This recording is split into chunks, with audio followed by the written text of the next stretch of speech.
Saya melewati 1, 2, 3, 4 tulisan, 5 tulisan. Dan ketika kemudian ada di kondisi di mana saya tidak tahu menulis apa, tiba-tiba kemudian ada semacam keputusan untuk kenapa tidak menulis sesuatu tentang tidak menulis apa-apa.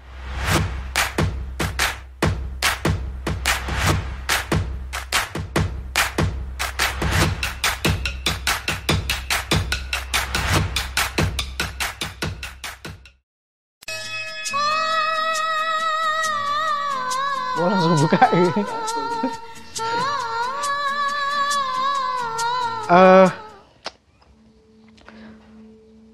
Saya baru menyelesaikan novel untuk PDF ya. Yang sebenarnya seharusnya sudah selesai mungkin lebih dari setahun yang lalu. Dan itu membuat saya merasa vakum dan harus mengisi sesuatu. Jadi ya rasanya ketika kemudian Anda seharusnya menulis dan menyelesaikannya dan tiba-tiba kemudian memperpanjangnya, sementara Anda tidak punya agenda lain untuk ini, untuk mengisinya. Di sisi lain agenda-agenda yang mungkin Anda bayangkan dulu akan Anda kerjakan setelah novel itu ya ikut mundur. Lah bersamaan dengan itu saya memutuskan pindah rumah dari daerah Bantul yang paling utara ke Bantul yang agak selatan. Dan saya nggak tahu, saya merasa ada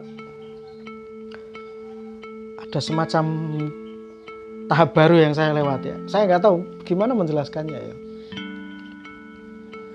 Yang jelas kemudian ketika itulah saya terpikir untuk melakukan sesuatu yang bisa mengisi jeda itu. Saya tidak percaya diri bahwa saya akan menyelesaikan proyek novel itu dalam waktu yang ya ketika satu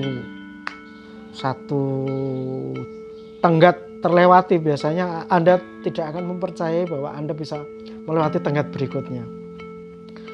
Dan karena itu dengan seorang teman saya bilang saya butuh melakukan sesuatu, dan mungkin yang paling penting saya butuh pemasukan selama menunggu novel itu selesai. Saya butuh membayar kontrakan atau setidaknya menambal dari uang yang saya bayarkan untuk rumah itu dan mungkin belanja sehari-hari. Sementara saya tidak tahu saya akan melakukan apa. Makanya kemudian saya ketemu teman dan bertanya kepadanya, apa yang bisa kulakukan untukmu dan menghasilkan sesuatu. Kebetulan teman yang saya tanya adalah Prima, Pemret Mojok, dan kemudian kami bersepakat membuat kolom mingguan. Yang waktu itu ketika saya bertanya ke Prima mau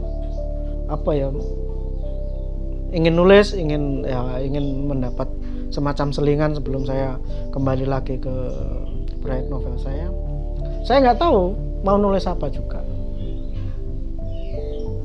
Saya masih terjebak dengan pola-pola lama, menulis sepak bola, menulis film India, atau kadang mereview buku yang pernah saya baca, meskipun itu jarang sekali jadi tulisan yang utuh, kecuali tercecer sebagai status-status 2-3 paragraf. Sampai kemudian kami bersepakat, Cak, nulis inilah apapun yang ya sehari-hari. Dan itulah yang kemudian selama setahun belakangan saya lakukan. Saya menulis setiap akhir pekan sekitar 1.500 sampai 2.000 halaman, dan ya menulis sesuatu yang remeh-temeh, rumah baru saya, tentang kamar saya, tentang dapur saya, tentang lingkungan, tentang hal-hal yang mungkin orang terlewat. Dan terutama karena ya saya tidak punya sesuatu hal yang besar untuk disampaikan. Saya harus bilang dengan segala hormat, segala maaf, segala sesal bahwa saya mungkin orang yang justru mendapat banyak hal yang saya inginkan dari pandemi. Itu membuat saya terkendali di rumah. Itu membuat hasrat untuk keluar bertemu teman dipaksa untuk diredam. Itu membuat saya lebih banyak bengong, merenung, mungkin membaca, dan pada akhirnya menulis.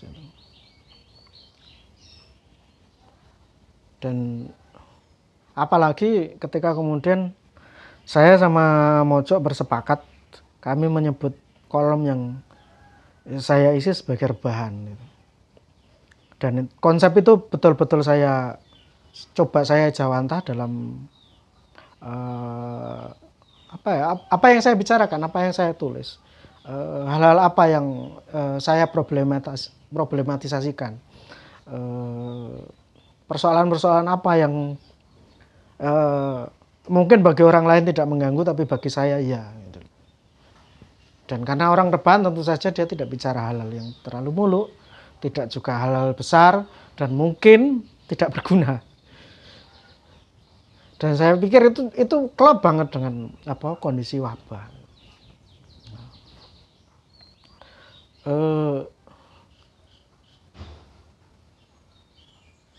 Saya bisa katakan bahwa ketika kemudian semua orang bertahan di dalam rumah, itu di hari-hari biasa belum sebelumnya saya biasanya akan dalam seminggu mungkin 3 harinya ada di warung kopi dan ngobrol nggak jelas gitu dan menghabiskan waktu untuk sesuatu yang tidak berguna.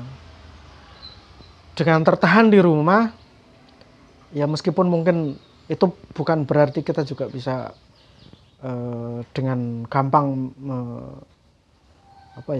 menyalakan hasrat membaca kita, setidaknya jarak kita dengan komputer dekat, gitu. Jarak kita dengan rak buku kita dekat. Jarak muka kita dengan dengan layar monitor kita terjangkau itu. Tangan pokoknya gitulah. Bangun itu sudah komputer. Dan saya pikir itu secara psikologis terutama ya memudahkan saya untuk bisa menulis sesuatu yang sebenarnya sejak ketika kemudian saya menyanggupi, saya sebenarnya nggak cukup percaya diri apakah saya sanggup atau enggak. Saya sebelumnya punya kolom mingguan juga di media yang lain. Saya menulis sepak bola setiap pekan di tahun sebelumnya. Dan saya tahu saya berantakan gitu. Bahkan untuk seorang yang sangat menggilai sepak bola. Saya ada waktu di mana saya tidak tahu apa yang saya tulis. Dan saya tidak tahu apa yang harus saya tulis.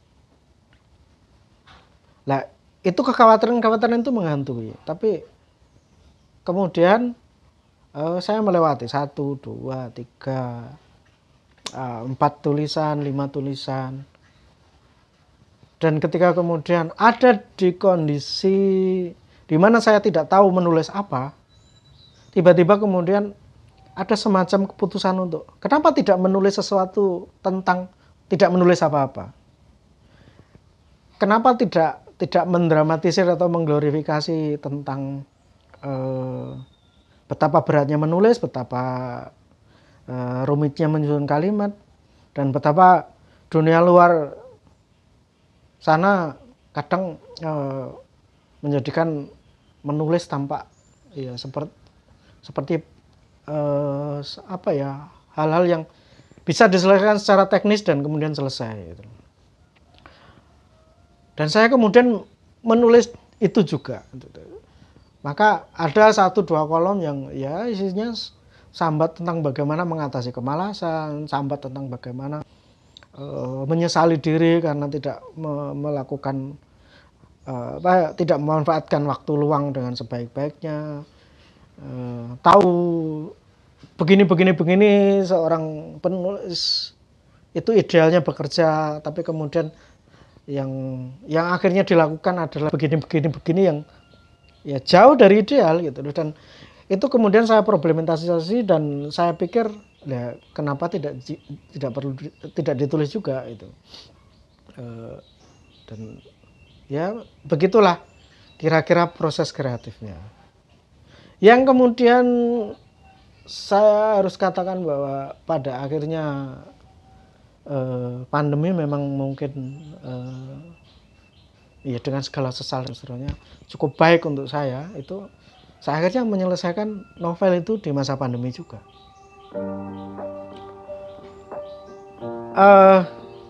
Saya sebenarnya memang membayangkan bahwa kolom-kolom di Mojok itu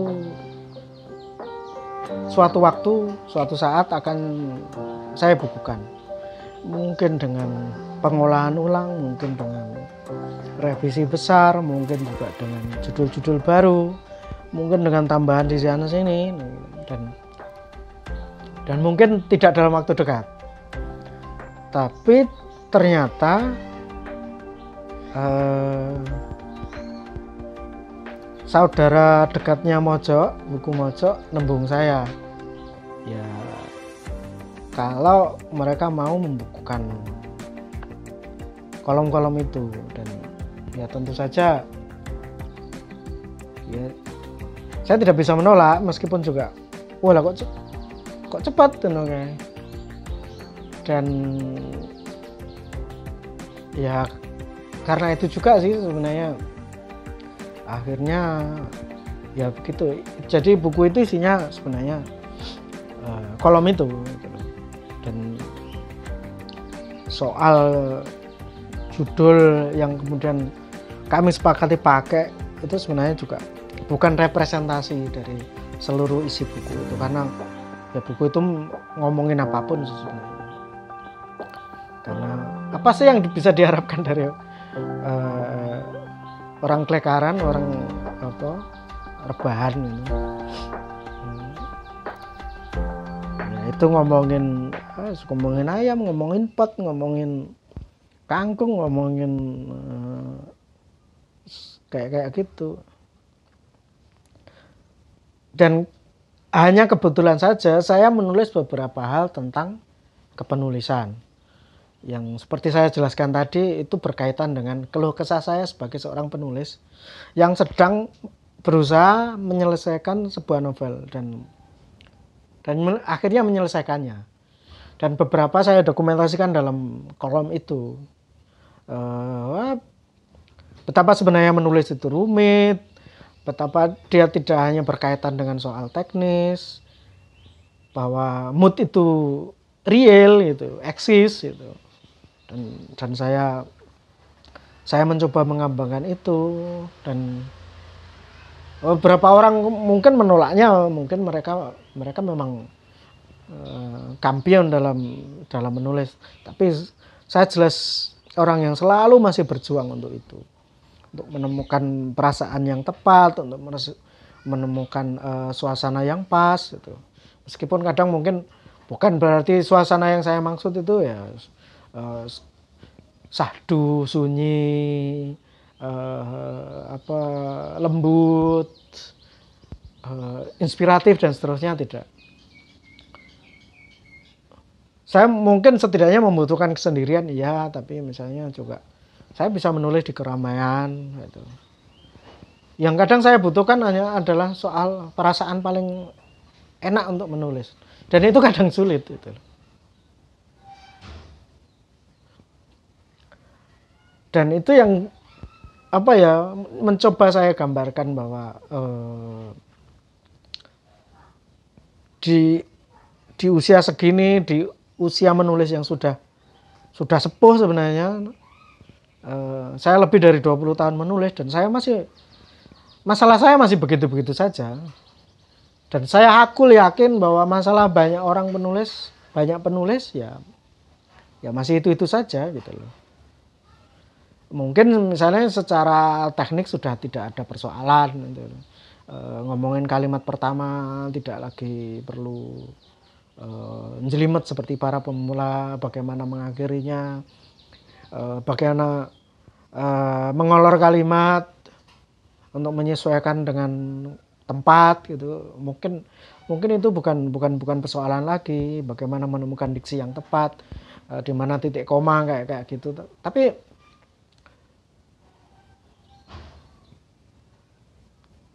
menemukan apa untuk ditulis dan bagaimana menuliskannya itu selalu persoalan yang selalu direfresh setiap kita memulai kerja menulis.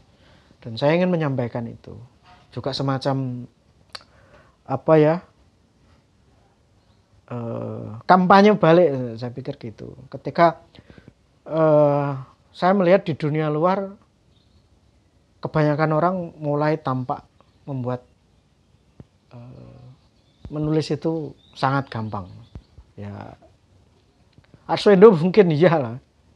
Tapi berapa orang seperti Arswendo? Dan ya, saya kan orang penulis yang biasa saja dan penulis yang selalu punya persoalan, dan saya mencoba mewakili para penulis biasa yang selalu punya persoalan itu. Nah, walaupun itu juga bukan bagian terbesar dari buku yang nanti teman-teman mungkin baca gitu. Penyakit saya yang lain dalam hal menulis itu sangat mudah bosan. Dan karena itu ketika kemudian kebosanan itu sudah semakin tidak tertahankan, saya merasa mulai menjadi mesin yang dipaksa berputar. Saya akhirnya memutuskan untuk tampaknya saya harus mencari momen untuk berhenti. Dan akhirnya saya bersepakat dengan Prima dan Mojo untuk menghentikan kolom ini tepat 1 tahun setelah kami mulai. Alasannya sebenarnya ya lebih rumit dari sekedar bosan sih sebenarnya. Itu bosan itu agar saya kemudian tampak keren aja.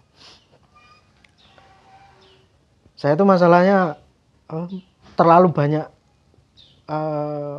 agenda ingin menulis ini, ingin menulis itu, dan kadang ketika hal-hal itu mendesak, tidak bisa saya kendalikan, menguasai kepala saya, mendorong saya ke bacaan-bacaan, dan itu kadang tidak bisa saya manage dengan baik.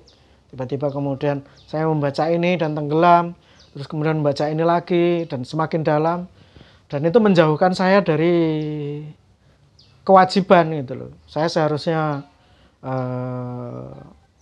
menulis secara rutin tentang ini, tapi kemudian kepala saya dikuasai oleh hal lain dan itu mengganggu. Jadi tiba-tiba misalnya saya merindukan tulisan-tulisan tentang film India. Saya ketemu dengan banyak sekali buku-buku sepak bola yang baru, dan itu mengganggu saya lagi, dan kadang mengganggunya agak benar-benar mengganggu. Jadi itu masuk mengintrusi kolom-kolom saya. Ya untungnya kolom itu karena kolom enteng-entengan saja, jadi bisa dimasukin apapun dan saya tidak dimarahi oleh redakturnya gitu. Ya mungkin itu sedikit nasib baik saya. Tapi saya tahu kemudian ketika ini saya teruskan, saya akan merusak banyak hal itu. Saya merusak kolom itu, saya merusak diri saya karena saya sudah mulai memaksa gitu loh. Meskipun sebenarnya bagian dari menulis adalah memaksa diri gitu loh. Masalahnya yaitu saya itu selalu dikuasai oleh semacam pertarungan antara menulis dengan ikhlas atau menulis dengan terpaksa gitu. Jadi terus seperti itu gitu. Maka akhirnya kemudian kami memutuskan untuk berhenti. Saya nggak tahu apakah ini juga mungkin untuk seterusnya, atau mungkin saya mencoba memikirkan jenis tulisan lain dan siapa tahu nanti diterima lagi gitu. Kayak saya ini sekolah jebol dan mau bolos dulu dan siapa tahu nanti bu guru terima kembali gitu. Bisa jadi. Mungkin juga apa yang dulu coba saya capai dari menulis kolom ini, yaitu mengisi kekosongan ketika saya gagal menyelesaikan novel sesuai tenggat, sudah tidak lagi mengganggu. Artinya novel yang mengganggu saya sudah saya selesaikan apapun hasilnya, dan itu kemudian ada semacam perasaan puas. Dan ya itu lagi-lagi perasaan puas itu seharusnya tidak boleh dan haram lah bagi seorang penulis yang seharusnya terus berproses itu. Tapi kan ya saya penulis dan juga manusia gitu loh, dan ya saya kadang juga menyerah dengan perasaan puas, mencoba menikmatinya dan menjadikan alasan itu sebagai sesuatu apa ya, ya membuat gini. Saya pernah menulis tentang betapa seorang penulis itu kadang selalu mencari-cari alasan untuk tidak menulis, dan persis di situ saya menemukannya. Jadi ya saya berhenti karena saya menemukan alasannya gitu.